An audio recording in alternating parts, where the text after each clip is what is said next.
এবার আমরা শ্রীমদ্ ভাগবত মহাপুরাণের একাদশ স্কন্ধের 30 অধ্যায়ে এসে উপস্থিত হয়েছি।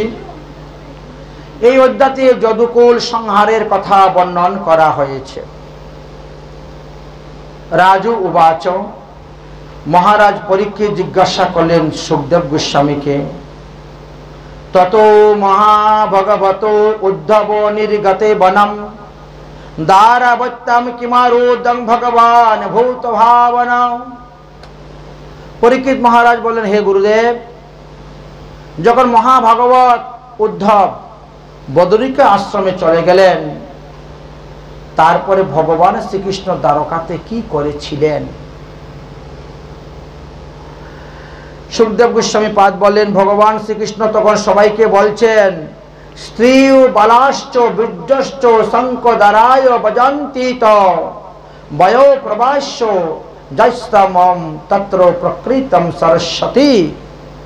ভগবান শ্রীকৃষ্ণ বলছেন, আবাল বৃদ্ধ বনিতা সকলেই এখান থেকে বেরিয়ে যাও, শঙ্খদ্বারের ক্ষেত্রে গিয়ে অভিমুখে তোমরা গমন করো, প্রবাস ক্ষেত্রে যাও, সরস্বতীর পশ্চিমমুখী নদীতে গিয়ে সাগরের সঙ্গে মিলিত হয়েছে, সেই প্রবাস ক্ষেত্রে গিয়ে তোমরা স্নান করো, উপবাস করো, ব্রত থাকো, আর ষোলোপচারে তোমরা পরমাত্মার আরাধনা করো, আত্মনিবেদন করো, স্বস্তি সঞ্চয়ন পাঠ করো, গাভী দান করো, স্বর্ণ দান করো, ভূমি দান করো, বস্ত্র দান করো, হস্তি অশ্ব রথ দান করো, দানেতে দুর্গতি ক্ষয় হইবে, না হলে আমাদের বাঁচার কোনো উপায় নাই। প্রবাস ক্ষেত্রে উপনীত হলেন যদু বালকগণ, সবাই উপস্থিত হয়েছেন ভগবান শ্রীকৃষ্ণের আদেশে, এবং সবাই আরম্ভ করলেন যজ্ঞ করা। যজ্ঞ করতে করতে করতে করতে হঠাৎ কি হয়েছে, সেখানের মাটিটা ফেটে গিয়েছে। মাটি ফেটে গিয়েছে, আর মাটি ফেটে যাওয়ার পরে সেখান থেকে ম্রিয়মান নামক এক ধরনের মদ উঠে গেল। সেই মদ পান করার পরে তারা মত্ততা হয়ে গেল। এমন মত্ততা হলো, এখন তারা কেউ কাউকে আর চিনতে পায় না। মূঢ়মতি যাদব বালকগণ পুত্র পিতার সঙ্গে যুদ্ধ করা শুরু করেছে, ভ্রাতা ভ্রাতার সঙ্গে যুদ্ধ শুরু হয়েছে, ভাগিনা মাতুলের সঙ্গে যুদ্ধ করতেছে, মিত্র মিত্রের সঙ্গে যুদ্ধ, সৌহৃদ সৌহৃদের সঙ্গে যজ্ঞ, পিতৃব্য ভ্রাতৃপুত্রদের সঙ্গে যুদ্ধ শুরু হয়েছে। একে অন্যের সঙ্গে সম্পর্ক, আত্মীয়তা, কুটুম্বতা বন্ধ করে তারা এইভাবে যুদ্ধ করতে শুরু করেছেন। ভগবান শ্রীকৃষ্ণ বারবার নিষেধ করা সত্ত্বেও শুনতে পাচ্ছে না তারা, বরং ভগবান শ্রীকৃষ্ণকে আরো মারার জন্য তারা প্রস্তুত হয়ে যায়। ভগবান শ্রীকৃষ্ণ বলরামকে বললেন, তাহলে নিজের হাতে নিজের কুলকে ধ্বংস করতে হবে, এছাড়া কোনো উপায় নাই। এরকা মুষ্টি পৌরোগ্যম চৌরদম ঘনম তোষিতম। ভগবান শ্রীকৃষ্ণ এবং বলরাম তখন কি করলেন, সে এরকা বন থেকে ঘাস উঠালেন, আর সেইটা নিয়ে উঠিয়ে মারতে শুরু করলেন। এই এরকা ব্রহ্মহত্যা পাপ থেকে উৎপন্ন হয়েছিল, সেই মুষল থেকে উৎপন্ন হয়েছিল, যার কারণে সেটা যার গায়েতে একবার মারতেন তিনি মারা যেতেন। এইভাবে করতে করতে 56 কোটি যদুবংশ সব ধ্বংস হয়ে গেল। ভগবান শ্রীকৃষ্ণ বললেন, বলরাম, পৃথিবীর বার হরণ হয়ে গেছে, এবার তুমি যাও তোমার যথাস্থানে, তোমার বিদায়, তারপরে আমি বিদায় নিব। এই কথা বলতে বলতে ভগবান শ্রীকৃষ্ণ একটি পুকুরে পাড়ে বটগাছ ছিল, সেই বটগাছের মধ্যে হেলাইন দিয়ে তিনি বসেছেন। বাম পায়ের উপরে ডাইন পাওটা তুলেছেন, তুলে এরকম করে পা দুদুল্যমান করতেছেন। অনতি দূর থেকে এক ব্যাধ দেখতে পেয়েছে, মনে হচ্ছে এটা কোনো হরিণের মুখ হবে। ভগবান শ্রীকৃষ্ণের চরণটাকে দূর থেকে দেখে হরিণের মুখ মনে করেছে, আর সে সেখান থেকে ছেড়েছে বাণ। সেই বাণ এসে ভগবান শ্রীকৃষ্ণের চরণ তলে ফুটে গেছে। ভগবান তখন চতুর্ভুজ মূর্তি ধারণ করেছিলেন, পড়ে গেছেন। দৌড়ে এসেছে বিয়াদ হরিণটাকে ধরবে, এসে দেখে শ্রীকৃষ্ণ।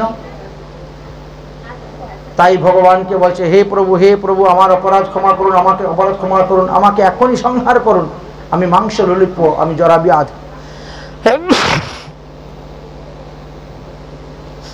আমি মাংস লুলিপ্য জরা বিয়াদ, আমাকে এখনই সংহার করুন। ভগবান বলছেন, তোমার কোনো ভয় নাই, যা কিছু হয়েছে আমার ইচ্ছাতে হয়েছে, অতএব তুমি বৈকুণ্ঠ ধামে গমন কর। তোমার কোনো পাপ নাই, তোমার কোনো অপরাধ নাই, যেটা হয়েছে এটা আমার ইচ্ছাতে হয়েছে। আমার ঈশ্বর মানে আপনার হীন, তার প্রেমে বশ আমি থাকি চিরদিন। অতএব তোমার প্রেমতে, তোমার ভক্তিতে আমি বশ হয়ে গেছি, অতএব তোমাকে নরক যন্ত্রণা ভোগ করতে হবে না, তুমি বৈকুণ্ঠে যাও।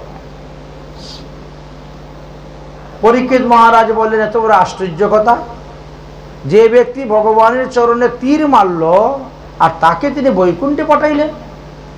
বলে, এটাই ভগবানের লীলা। কেন? এই যে তীর মেরেছে বিয়াদ, এই বিয়াদ কে ছিল জানো? এই বিয়াদ ছিল অঙ্গদ,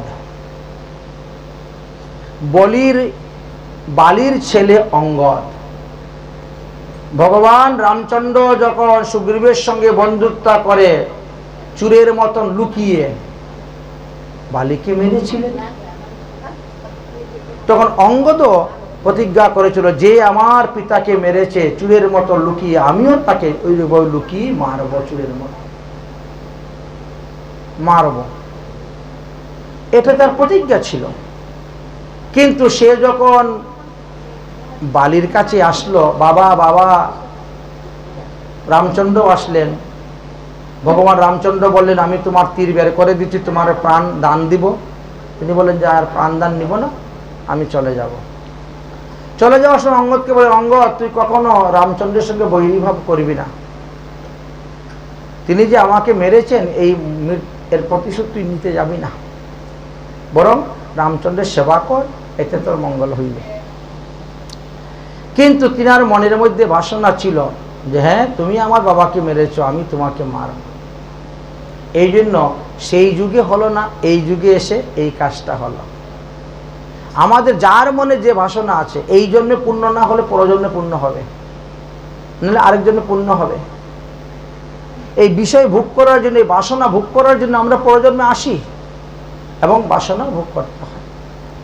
এদিকে সমস্ত দেবগণ চিন্তা করলেন, তাহলে ভগবান এখন মহাপ্রস্থান করবেন, যাই তো আমরা গিয়ে দেখি ভগবান কিভাবে মহাপ্রস্থান করেন। রওনা হয়েছে। ভগবান শ্রীকৃষ্ণ রথের সাথে দিলেন দারুক চতুর্দিকে খুঁজাখুঁজি করতেছেন, কৃষ্ণকে পাচ্ছেন না, অথচ কৃষ্ণের গায়ের ঘ্রাণ আসতেছে। গন্ধ শুনতে তিনি গিয়ে সেখানে উপস্থিত হয়েছেন। আরে প্রভু, একই আপনার অবস্থা, আপনার পায়ের মধ্যে তীর বিঁধেছে। যা হচ্ছে আমার ইচ্ছাই। দারুক, তুমি চলে যাও, তুমি গিয়ে দেখো দ্বারকাতে অর্জুন এসেছে। অর্জুনকে বলো তাড়াতাড়ি সবাইকে নিয়ে দ্বারকা থেকে বেরোতে, আমি অন্তর্ধান হলেই দ্বারকা শেষ, স্বর্ণময় দ্বারকা জলের নিচে ডুবে যাবে, আর একটা মানুষও বাঁচতে পারবে না। যাও তুমি তাড়াতাড়ি। দারুক ভগবানকে প্রণাম করে যাবেন, এমন সময় সেখানে অগ্নিদেব এসে প্রকট। অগ্নিদেব বলছেন, প্রভু, আপনাকে যে আমি কৌমোদকী গদা দিয়েছিলাম, সুদর্শন চক্র দিয়েছিলাম, রথ দিয়েছি, ঘোড়া দিয়েছি, অস্ত্র দিয়েছি, তীরধেনু, সব আমাকে দান করে দিন, আমাকে দান করে দিন। আবার যখন আপনি পৃথিবীতে এসে অবতীর্ণ হবেন, তখন আমি সেই সমস্ত দ্রব্য দিব। এই বলে তিনি ভগবান শ্রীকৃষ্ণ থেকে নিলেন, সঙ্গে সঙ্গে অন্তর্ধান হয়ে চলে গেলেন। দারুক তখন যাচ্ছেন, গিয়ে অর্জুনকে বললেন যে তাড়াতাড়ি বেরো, এক্ষুনি দ্বারকা ডুবে যাবে। যারা যারা জীবিত আছিলেন সবাইকে নিয়ে দ্বারকা থেকে বেরোলেন। তারা এবং বললেন যে বলরামের মহাপ্রস্থান, শ্রীকৃষ্ণ এখন প্রস্থান হবেন, আর বাকি সব যদুবংশ সব ধ্বংস হয়ে গেছে। সবাই রওনা হয়েছেন, আমরা যাব, রওনা হয়েছে। কিন্তু বসুদেব দেবকী তখনই সেখানে প্রাণ ত্যাগ করে নিলেন। উগ্রসেন প্রাণ ত্যাগ করে নিলেন। ভগবান শ্রীকৃষ্ণ নিত্যধামে যাবেন, ভগবান শ্রীকৃষ্ণকে দেখার জন্য দেবতারা এসে উপস্থিত হয়েছেন। স্বর্গ থেকে পুষ্পবৃষ্টি হচ্ছে ভগবানের উপরে, আর তার মধ্যে দিয়ে ভগবান হঠাৎ অদর্শন নাই, আর দেখা যায় নাই। ভগবান অদর্শন হয়েছেন বলে ঘনে সৌদামিনী যথা, আকাশের থেকে বিদ্যুৎ চমকায়, সে আলোটা যেভাবে আবার আকাশে লীন হয়ে যাচ্ছে, মেঘেতে লীন হয়ে যায়, ঠিক তেমনিভাবে ভগবানের উপরে পুষ্প বর্ষণ হচ্ছে, আর তার মধ্যে তিনি অন্তর্ধান হয়ে চলে গেছেন। আর কেউ দেখতেই পায় নাই তিনাকে, দেবতারা পর্যন্ত দেখতে পান নাই। ভগবান কিভাবে এই লীলা সম্পূর্ণ করে দেশে গেল।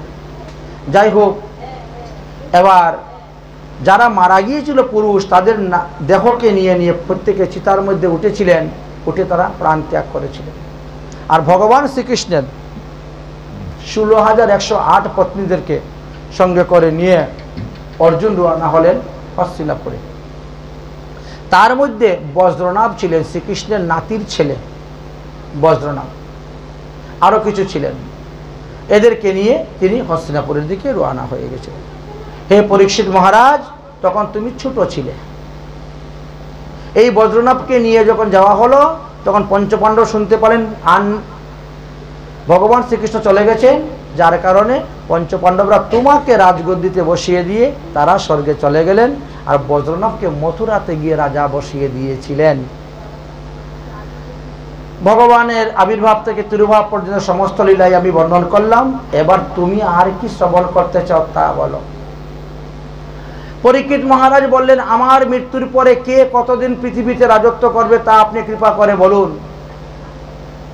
তখন তিনি বললেন, শুনো, তোমার মৃত্যুর পরে বৃহৎ বংশের রাজা পুরঞ্জন হইতে আরম্ভ করিয়া সুমন্ত পর্যন্ত 46 জন রাজা, কলিযুগের 46 জন রাজা 1558 বৎসর পর্যন্ত রাজত্ব করবেন। তারপরে মৌর্য বংশে চন্দ্রগুপ্ত আদি, চাণক্য আদি তারা আসবে। সেই বংশের 10 জন রাজা 137 বৎসর রাজত্ব করবেন। তারপরে শুঙ্গ বংশ, কর্ণ বংশ আসবে, আবির আদি গ্রমতে অনেক আসবেন। এইভাবে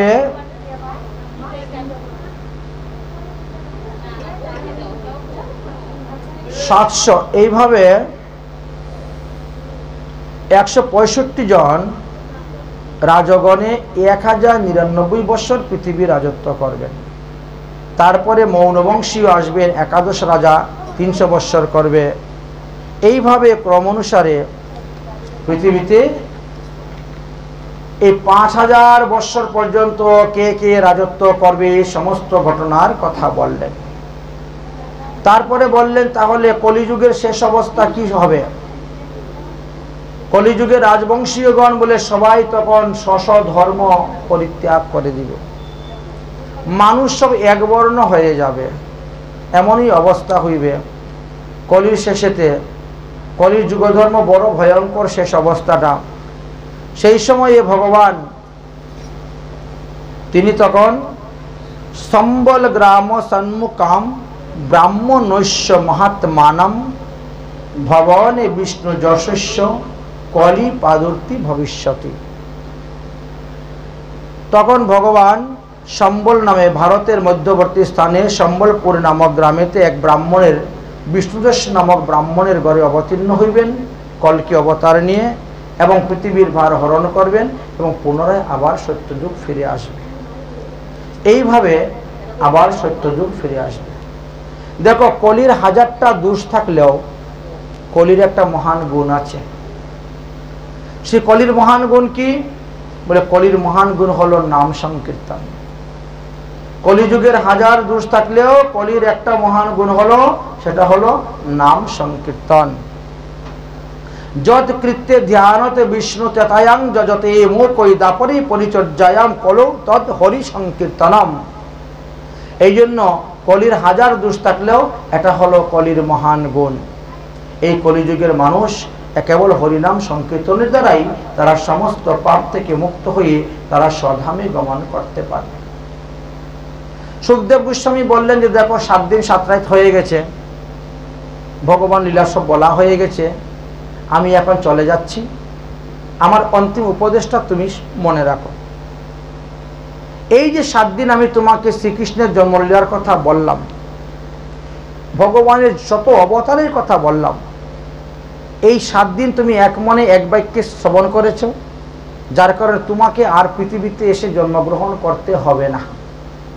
তোমার জন্ম মৃত্যুর নিবারণ হয়ে গেছে।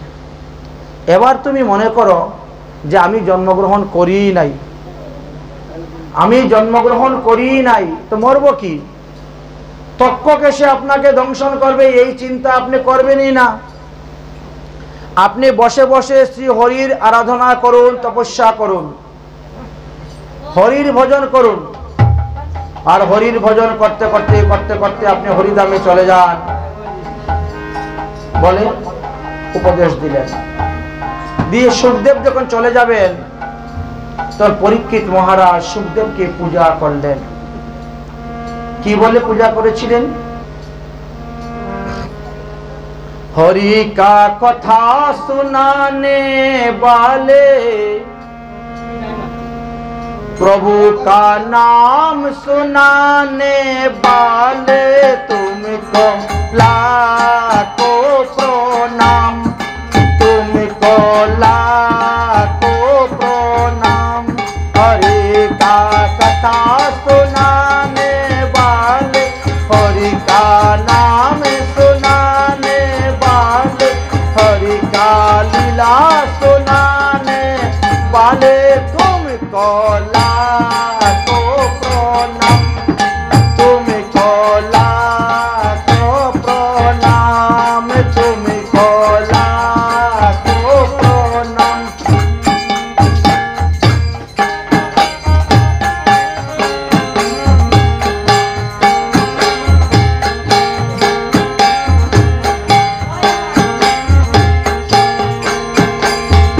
कथा सुनाने वाले, हरि का कथा सुनाने वाले, प्रभु का नाम सुनाने वाले, प्रभु का लीला सुनाने वाले, तुमको लाखों प्रणाम, तुमको लाखों प्रणाम, तुमको लाखों प्रणाम।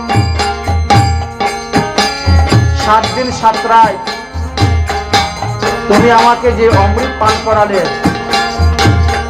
সেই অমৃত পান করে আমি অমর হয়ে গেছি, তাই আপনাকে প্রণাম করতেছি। কারণ এই সময়ে আমার হাতে কিছুই নাই দেওয়ার মতন, প্রণাম ছাড়া, তাই আপনাকে প্রণাম করে যাচ্ছি। হে প্রভু,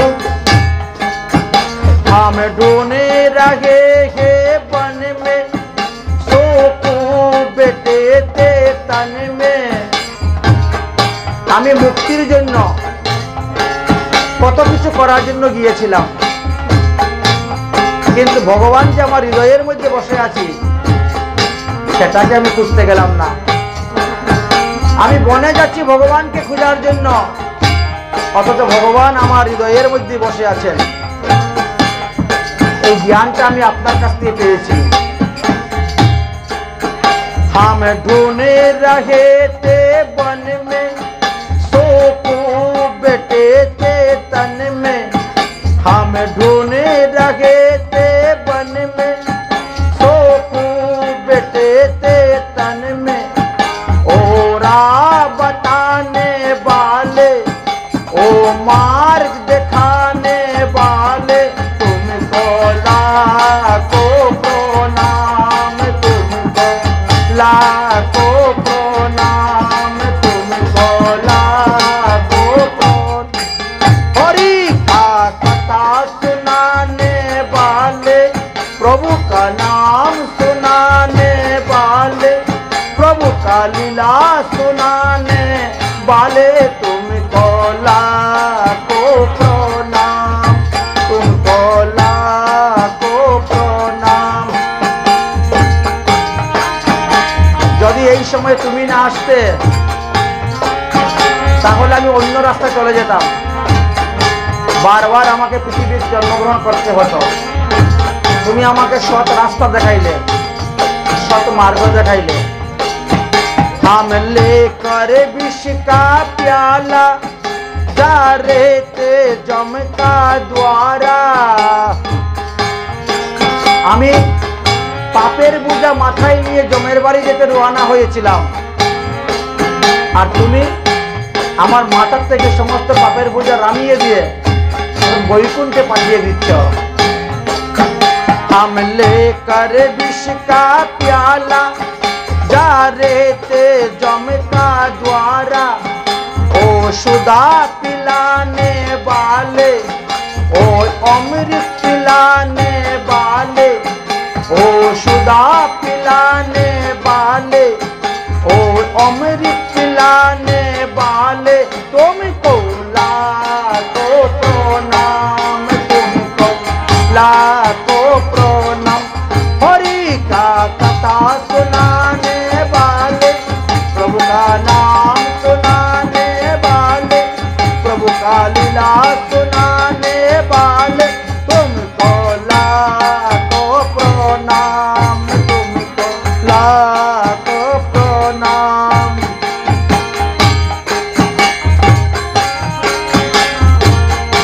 আপনি আমার যে উপকার করেছেন, আপনাকে যে কি দিয়ে আমি আপনার এই প্রেম ঋণ থেকে সুদ হব তা ভেবে পাচ্ছি না।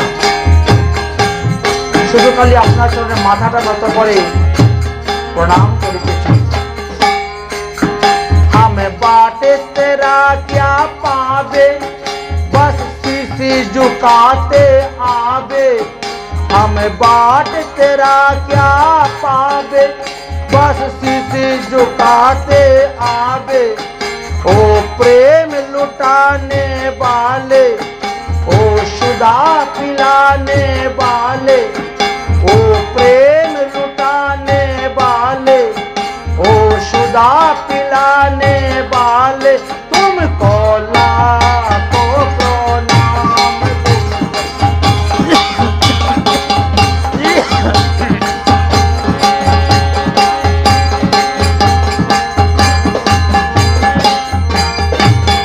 तुम घट घट अंतर जामी, তুমি তো আমার মনের কথা সব জানো। তুমি घट घट अंतर जामी, मैं पतित और अभिमानी। तुम घट घट अंतर जामी, हम पतित और अभिमानी। ओ मुक्ति दिलाने वाले, ओ मुक्ति दिलाने वाले, जग के नाता तोड़ने वाले, तुमको लाखों प्रणाम, तुमको लाखों प्रणाम, तुमको लाखों प्रणाम।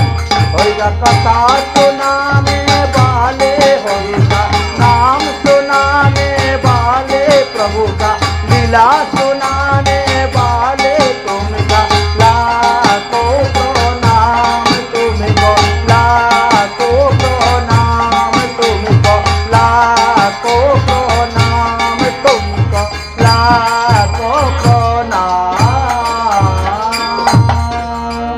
बोलो सुखदेव गोस्वामी पाद की। सुखदेव गोस्वामी पाद পরীক্ষিত মহারাজকে আশীর্বাদ দিলেন, আর আশীর্বাদ দিয়ে তিনি তিনার যথাস্থানে চলে গেলেন। পরীক্ষিত মহারাজ তখন আসন করে বসে গেলেন, ভগবানের ধ্যান করতে বসেছেন। ধ্যান করতে করতে করতে করতে তিনার জীবাত্মা দেহ থেকে বেরিয়ে গিয়ে পরমাত্মার সঙ্গে লীন হয়ে গেল। কিন্তু আসরে যারা বসা ছিলেন তারা কিন্তু কেউ বুঝতে পারলেন না। সবাই মনে করতেছেন যে পরীক্ষিত মহারাজ ভগবানের ধ্যান করতেছেন। বৃহৎ ভাগবতামৃত গ্রন্থ থেকে জানা যায় যে সুখদেব গোস্বামী পাদ চলে যাওয়ার পর তিনার মা এসেছিলেন তিনার কাছে, উত্তরা। তিনার মা তিনার কাছে এসেছিলেন, অভিমন্যু পরীক্ষিতের মা এসে বললেন, বাবা তুমি যে 7 দিন ভাগবত কথা শ্রবণ করলে তার মূল সার বস্তু আমাকে বলো। তখন তিনার মায়ের কাছে বলেছিলেন যেটা, সেটাই বৃহৎ ভাগবতামৃত নাম হয়েছিল। যাই হোক, পরীক্ষিত মহারাজকে ধ্বংস করার জন্য এদিকে আসতে শুরু করলেন কাল, ওই সেই তক্ষক নাগ রওনা হয়েছেন। কিন্তু এত লোক পাহারা দিচ্ছে, এত লোকের মধ্যে দিয়ে আমি কেমন করে গিয়ে তাকে ছুবল মারব? এই জন্য তক্ষক নাগ ছদ্মবেশ ধারণ করেছেন। তক্ষক নাগ অমৃত পান করেছিলেন তো অমর, এবং তিনি আসরিক বিদ্যাও জানতেন, যখন তখন যে কোনো রূপ ধারণ করতে পারতেন। তক্ষক নাগ তার আসল রূপটা একটা কুলের ভিতরে ঢুকিয়ে দিল। কুল মানে বড়ই, আর নিজে একটা মানুষের রূপ ধারণ করলো। এক ঝুড়ি ফল নিল, ওর ভিতরে আছে কুল কিন্তু আছে, ঝুল নিয়ে মাথায় করে রওনা হয়েছে পরীক্ষিতের সভাতে যাবে ফল নিয়ে। তাহলে কেউ আটকাবে না, কোন দারোয়ানও আটকাবে না, কেউ আটকাবে না। এদিকে কশ্যপ নামক এক ব্রাহ্মণ ছিলেন, যিনি সর্পের বিষ ঝাড়তে পারেন। পূজা বিরাট বড় তিনি ছিলেন তান্ত্রিক, যে কোনো সাপে কামড় দেব না কেন উনি বাঁচাতে পারতেন।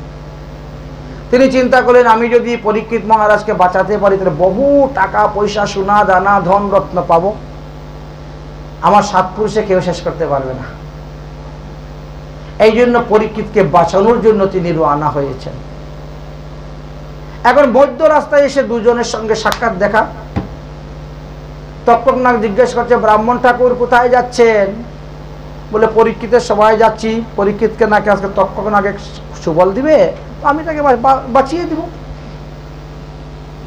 তক্ষক বলছে, আপনি কোনোদিন কোনো তক্ষক নাগের কামড়ের মানুষ বাঁচিয়েছেন? বলে, না। বলে, তাহলে আপনি জানেন অন্যান্য সর্প আর তক্ষক সর্পের মধ্যে পার্থক্যটা কি? আর তার মধ্যে আবার অভিশাপ। সৌমুখ মুনির পুত্র সিংহী অভিশাপ দিয়েছে যে তক্ষক নাগে দংশনের সঙ্গে সঙ্গে তার শরীরে আগুন লেগে ভস্ম হয়ে ছাই হয়ে যাবে।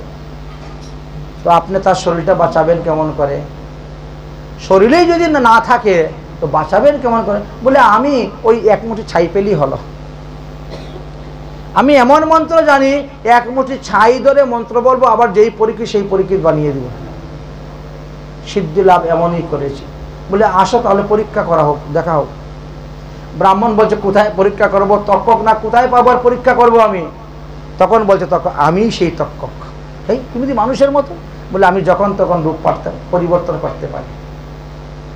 আমার আসল রূপটা তো ওখানে লুকিয়ে আছে ফলের ভিতরে, আমি তো এটা নকল রূপে যাচ্ছি। আসুন পরীক্ষা হয়ে যাক। আপনি বলেই গিয়ে একটা আম গাছের মধ্যে দিয়েছে ছুবল।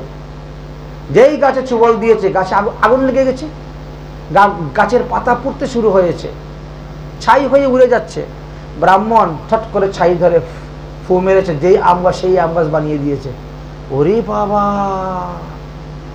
এমন বুঝাও দেশে আছে? বলে, তবে কি, এমনি কি আমি যাচ্ছি পরীক্ষিতকে বাঁচাতে? তাহলে তো আপনি পরীক্ষিতকে বাঁচাতে পারবেন, কিন্তু আপনি যদি পরীক্ষিতকে বাঁচান তাহলে আরেকজন ব্রাহ্মণকে আপনার অবমাননা করা হচ্ছে। তার সাপটা কার্যকারী হলো না, মানে তাকে অপমান করা হলো। ব্রাহ্মণ হয়ে ব্রাহ্মণকে অপমান করতে যাবেন কেন? এই জন্য এক ব্রাহ্মণ কিছু বলে আরেক ব্রাহ্মণ কিছু বলে না, চুপ থাকে। হ্যাঁ, ভুল বললো ঠিক আছে, শুদ্ধ বললো ঠিক আছে, সামনে কিছু বলে। তাহলে আরে আপনি পরীক্ষিতের রাজার কাছ থেকে যে ধন সম্পত্তি পাবেন তার থেকে 10 গুণ বেশি ধন আমি আপনাকে দান করব, আপনি বাড়ি চলে যান, পরীক্ষিতকে বাঁচাতে যাবেন না। ঠিক আছে, রাজি হয়ে গেল, চলে গেল। আসলেন। এই জন্য ভাদ্র মাসের কুলের মধ্যে দেখবেন কিরাপুক দেখা যায়। ভাদ্র মাসের কুল কেউ খায় না, ভাদ্র মাসের কুলের মধ্যে দেখবেন পোকা আছে। কারণটা হলো এটাই, এই যে আজকের তিথি, আজকের দিবস থেকে কি হয়েছে, আজ থেকে 5105 বছর আগে পরীক্ষিত মহারাজ এই ভাগবত সপ্তাহ শ্রবণ করেছিলেন, বুঝলেন? আজকে হলো 5105তম ভাগবত জয়ন্তী দিবস। বুঝতে পেরেছেন? পরীক্ষিত মহারাজ আজকের দিন হইতে 7 দিন ভাগবত শ্রবণ করেছিলেন, করে তিনি হরিধামে গমন করেছিলেন। পরীক্ষিত মহারাজ ভাগবত শ্রবণ করে হরিধামে চলে যাওয়ার 200 বৎসর পরে গোকর্ণ ভাগবত কথা বলেছিলেন। বুঝেছেন? ধুন্ধুকারীকে উদ্ধার করার জন্য। তারও 30 বৎসর পরে শৌনকাদি মুনিগণ দেবর্ষি নারদকে ভাগবত কথা শুনিয়েছিলেন। চিন্তা করতে পারছেন? এইভাবে ভাগবত ক্রম অনুসারে আছে। আর আমরা যে শুনতেছি এটা সুতমুনি বলতেছেন নৈমিষারণ্যে বসে। সুতমুনি নৈমিষারণ্যে 60,000 ঋষিদের কাছে বলতেছিলেন, সেইটাই আমরা শ্রবণ করতেছি। যাই হোক, পরীক্ষিত মহারাজের সম্মুখে এসে উপস্থিত হয়েছে, এসেই মাথার থেকে ফলের টুকরিটা নামিয়েছে, আর এমনি সেখান থেকে তার আসল রূপ বেরিয়ে গেছে। বেরিয়ে পরীক্ষিত মহারাজের মৃত দেহের মধ্যে ছুবল মেরেছে, মরা দেহে। উনি আগেই চলে গেছেন ভগবত ধামে। ছুবল মেরেই পট করে নদীতে নেমে গেছে। নদীর ধারে গঙ্গার ধার ছিল, নেমে গেছে তক্ষকনাগ। পরীক্ষিতের শরীরে আগুন লেগে গেছে। স্বর্গে থেকে পুষ্প বৃষ্টি হচ্ছে পরীক্ষিতের দেহের উপরে। বলো পরীক্ষিত মহারাজ কি! স্বর্গ থেকে পুষ্প বৃষ্টি হচ্ছে। খবর গিয়ে পৌঁছিল জন্মজয়ের কাছে। জন্মজয়ের কাছে সংবাদ পৌঁছিল যে তোমার বাবাকে তক্ষক সাপ ধ্বংসন করেছে, আর তিনি মারা গিয়েছেন, শরীরটা পুরো ছাই হয়ে গিয়েছে। তিনি কি করলেন? সমস্ত ব্রাহ্মণদেরকে নিয়ে বসে যোগাযোগ করলেন, করে আরম্ভ করলেন সর্পযজ্ঞ। পৃথিবীতে যত সর্প ছিল সব সর্পদেরকে মারার জন্য ব্যবস্থা করলেন। শুরু হলো সর্পযজ্ঞ। তখন ব্যাসদেব গিয়ে বুঝাইলেন, দেখো একটা সর্প তোমার বাবাকে মেরেছে, আর তার বিনিময়ে তুমি লক্ষ লক্ষ কোটি কোটি সর্পকে বধ করতে যেতে তোমার পাপ হচ্ছে। বন্ধ করো সর্পযজ্ঞ। এই তক্ষক অমৃত পান করেছে, অমর হয়েছে, তাকে মারা যাবে না, কেন তুমি চেষ্টা করতেছ? তক্ষক যখন আসতেছে না, তখন তিনি ব্রাহ্মণদেরকে বলছেন তক্ষক সহ স্বর্গের ইন্দ্র সহ চলে আসে পড়ুক। দেবগুরু বৃহস্পতি আসলেন, এসে বুঝাইলেন, বাবা তুমি এই কাজ করিও না, যা হবার হয়েছে এবার ছাড়ো। এইভাবে ছাড়লেন। সর্পযজ্ঞ বন্ধ হলো। নিজ নিজ পিতার কল্যাণের জন্য যা কিছু করার তিনি করলেন। তাহলে পরীক্ষিত মহারাজও নিত্যধামে চলে গেলেন, সুখদেব ভাগবত পাঠ সমাপ্ত করে চলে গেলেন। সেখানে তো ভাগবত সমাপ্ত হওয়ার কথা ছিল, কিন্তু না, সেইখানে ভাগবত সমাপ্ত হয় নাই। কারণ সুতমুনিকে আরো কিছু প্রশ্ন শৌনকাদি ঋষিগণ করেছেন। শৌনকাদি ঋষিগণ বলছেন, হে সুতমুনি,